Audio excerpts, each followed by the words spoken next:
He contemplated the size of the project he was attempting. The Bhagavatam contained 18,000 verses. The first canto's 17 chapters would fill 3 volumes of 400 pages each, and the second canto with 10 chapters would take 2 volumes. Up through the ninth canto, there would be maybe 30 volumes.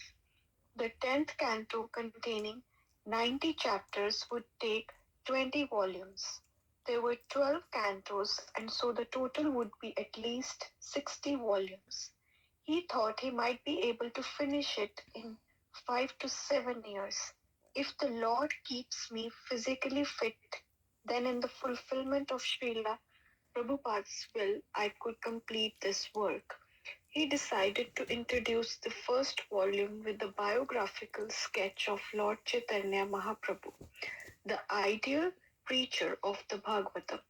The reader could best appreciate the Bhagavatam by seeing its practical demonstration in the life of Lord Chaitanya. The special feature of Lord Chaitanya's presentation had been his desire that Srimad Bhagavatam be preached in every nook and corner of the world by everyone who happens to take his birth in India.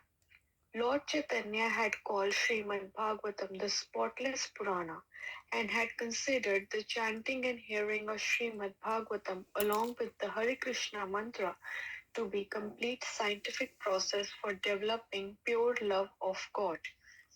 Working from Srila Bhaktisiddhanta Saraswati's commentary on Chaitanya Charitamrita and Chaitanya Bhagavata, Bhaktivedanta Swami gave a 50-page synopsis of Lord Chaitanya's life and his Sankirtana movement.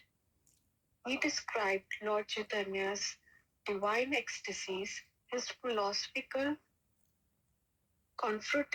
confrontations with leading scholars of the day, and his inauguration of the Sankirtana movement, the congregational chanting of the holy name. Bhaktivedanta Swami especially connected Lord Chaitanya's life and teachings to what he saw as the present crucial time in history, help for humanity. In this momentous hour of need, lay in the Vedic literature and especially in Srimad Bhagavatam. Thank you. Break down some of the monumental architectural work in India, but they were unable to break up the perfect ideas of human civilization so far kept hidden within the Sanskrit language of Vedic wisdom. The Sanskrit language had protected the secret for thousands of centuries, but now the secret had to be released to the world. As he approached the first verses of Srimad Bhagavatam, Bhaktivedanta Swami became absorbed in the Bhagavatam's purpose. The verses stressed that the Bhagavatam alone could save society from the evil influences of the age of Kali. Srimad Bhagavatam's recommendation for this age was simply to hear from the pure devotees about the Supreme Personality of Godhead, Krishna. The setting of the Bhagavatam was a gathering of sages at Naimsaramja about 5,000 years ago, at the dawn of the present age of Kali. Foreseeing the degradation of humanity, the sages asked the senior member of the assembly, Sutta Goswami, now that Lord Krishna, the shelter of all religious principles, has returned to his spiritual abode, where are religion's principles to be found? Sutta's answer was that the epic Srimad Bhagavatam, which is as brilliant as the sun, was a literary incarnation of God and will give direction to persons lost in the dense darkness of Kali Yuga. In the beginning of Srimad Bhagavatam, Srila Vasudeva, under the instruction of his spiritual master, Narada Muni, sat down and entered a deep meditation. In trance, he saw the Supreme Personality of Godhead, his energies, and the suffering souls of Kali Yuga. Oh, thank you. In presenting the literally incarnation of... Oh, sorry, then please continue until the end of the paragraph. He also saw that the remedy for their suffering was pure devotional service. With this vision and the instructions of his spiritual master as his inspiration, Vasudeva set about to compile Srimad Bhagavatam to give the highest benefit to the suffering souls of Kali Yuga. Thank you. In presenting the literary incarnation of God, Srimad Bhagavatam, for the benefit of the Western world, Bhaktivedanta Swami realized that he was performing an important task, following in the footsteps of Srila Vyasadeva. As Srila Vyasadeva had had a vision of Krishna and had received direction from his spiritual master before beginning his literary mission, Bhaktivedanta Swami had his vision and had received instructions from his spiritual master. Bhaktivedanta Swami envisioned distributing in mass the book of Srila Vyasadeva. He would not merely translate it, he would personally take it to the West, present it, and teach people in the West, through the book and in person, how to develop pure love of God. Srila Prabhupada speaking. The Communist Party had become popular simply by distributing their literatures. In Kolkata, the communist agents were inviting friends and reading their literature.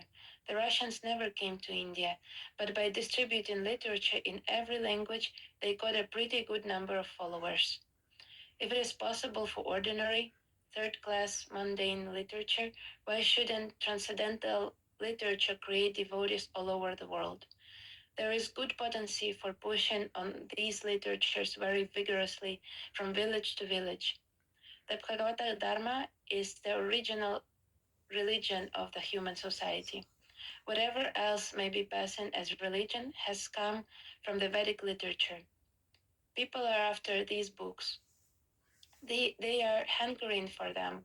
Lord Chaitanya said that in every town and village on the surface of the world, they will know the message of the Sankirtana movement. This means that in every village and town all over the world, there are many candidates who are awaiting this message. It is transcendental literature. Nobody can challenge it. It is done so nicely without any spot, the spotless Purana. Jai Govinda, please. Bhaktivedanta Swami put his faith in Srimad Bhagavatam, giving up almost all other kinds of missionary activities. And this had been the service and example of his spiritual master and of Lord Chaitanya. They had not been interested in building costly temples or in creating many neophyte disciples. Srila Bhaktisiddhanta Saraswati had stressed preaching. Preaching meant books, and the best book was Srimad Bhagavatam. To write and publish the Bhagavatam for the enlightenment of the general populace was real service to the Lord. That was Srila Bhaktisiddhanta Saraswati's opinion. He had preferred publishing books to establishing temples, and he had specifically told his disciples to write books. It was the business of advanced, empowered devotees to write books, publish them, and distribute them widely. A program to distribute transcendental literature everywhere, with even more expertise than the communists, would create a great positive effect on the people of Europe and America. If Europeans and Americans turn to Krishna consciousness, then the rest of the world would follow. Bhaktivedanta Swami continued working alone in his room at Chippiwada, absorbed in thoughts of spreading the news of Krishna on a scale never before attempted. Thank you. Rani Subhadra, please. He sometimes wondered how Westerners, who were so far removed from the Vedic culture, could adopt it. They were meat eaters and lachas. When one of his godbrothers had gone to England, the Marquis of Zetland, on hearing the four prohibitions against sinful life, had laughed scornfully. Impossible. But Srimad Bhagavatam spoke for itself. Sri Krishna, the personality of Godhead, who is the Paramatma in everyone's heart and the benefactor of the truth of devotee, does not cleanse the desire for material enjoyment in the heart of a devotee who has developed the urge for hearing his Krishna's message, which are themselves virtuous when properly heard and chanted. Thank you. Jujar, please. Although he was known as an English preacher, Bhagavata Swami knew that there was always faults in his presentation in the foreign language, and there was no editor to correct them. But such technical faults would not keep him from printing Srimad Bhagavatam. The idea was to be presented in the opening chapters of the Bhagavatam, the literature which is full with description of transcendental glories of the name, fame, forms, pastimes, etc., of the unlimited Supreme Lord, is a different creation of transcendental vocabulary, all meant for bringing about a revolution in the impious life of a misdirected civilization of the world. Such transcendental literatures, even though irregularly composed, is heard, sung, and accepted by the purified men who are thoroughly honest. Bhaktante Swami knew in his purport. We know that in our honest attempt for presenting this great literature, conveying transcendental message for reviving the God consciousness of the people in general, as a matter of re-spiritualization of the world's atmosphere, is fraught with many difficulties. Our capacity of presenting the matter in adequate language, especially for a foreign language, will certainly fail. And there may be so many literally discrepancies in spite of our honest attempt to present it in a proper way. Thank you. Divya Bhakti, please. But we are sure that with our all faults in this connection, the seriousness of the subject matter will be taken into consideration, and the leaders of the society will still accept this on account of its being an honest attempt for glorifying the Almighty Great, so much now badly needed. When there is fire in the house, the inmates of the house go out for help from the neighbors, who may be foreigners to such inmates, and yet, without any adequate language, the victims of the fire express themselves, and the neighbors understand the need, even though not expressed in adequate language. The same spirit of cooperation is needed in the matter of broadcasting this transcendental message of the Srimad Bhagavatam throughout the whole polluted atmosphere of the present day world situation. After all, it is a technical science of spiritual values, and as such, we are concerned with the techniques and not with the language. If the techniques of this great literature are understood by the people of the world, there is the success. Thank you. Probably. Certainly, Kali Yuga was such an emergency. The house was on fire. Honest men who could understand the need would welcome Srimad Bhagavatam, even though it was now being presented with so many faulty and broken linguistic technicalities. Bhaktivedanta Swami was presenting Srimad Bhagavatam unchanged, with the greatest respect for Srila Vyasadeva, and that was his cardinal virtue. He was adding his own realizations, but not in a spirit of trying to surpass the previous spiritual masters. In the all important matter of presenting the subject strictly in Parampara, Bhaktivedanta Swami suffered from no faulty and broken technicalities. He knew that without the Parampara, the Bhagavatam purports would have no value. Day and night he typed at his desk beneath the small adjustable light that dangled from the ceiling on its cord. He sat on a thin mat, his back to the large pyramid that stood oddly upright within the bare room. Pages accumulated, and he kept them in place with stones. Food and sleep, although necessary, were only incidental. He was completely convinced that his Srimad Bhagavatam would create a revolution in a misdirected civilization. Thus, he translated each word and gave each purport with exacting care and concentration, but he had to be done as quickly as possible. Thank you. In February of 1961, of Yasa Puja Day, the anniversary of the appearance of Srila Bhaktisiddhanta Sarasvati, Bhaktivedanta Swami was again invoking in honor of the spiritual master.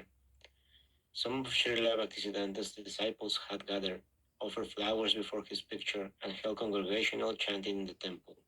But Bhaktivedanta Swami thought that they should be doing much more than that.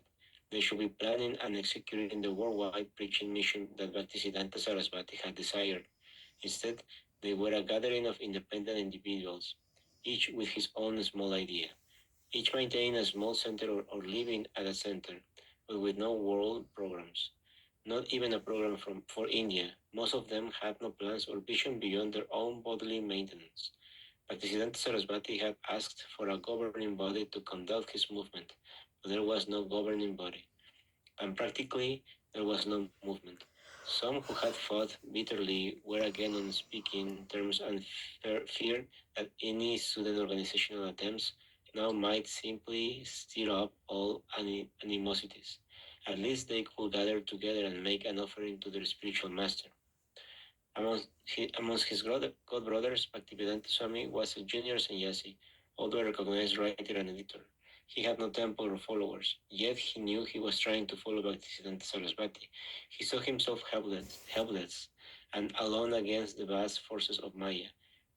His god brothers were not an army united against Maya's forces, but were more like apathic monks growing old, holding on to religious principles and rituals, devoid of life. How could they gather to worship their spiritual master without distressfully admitting their failure and, in the spirit of better late than never, trying to rectify it? Thank you. Right? It's 8 p.m.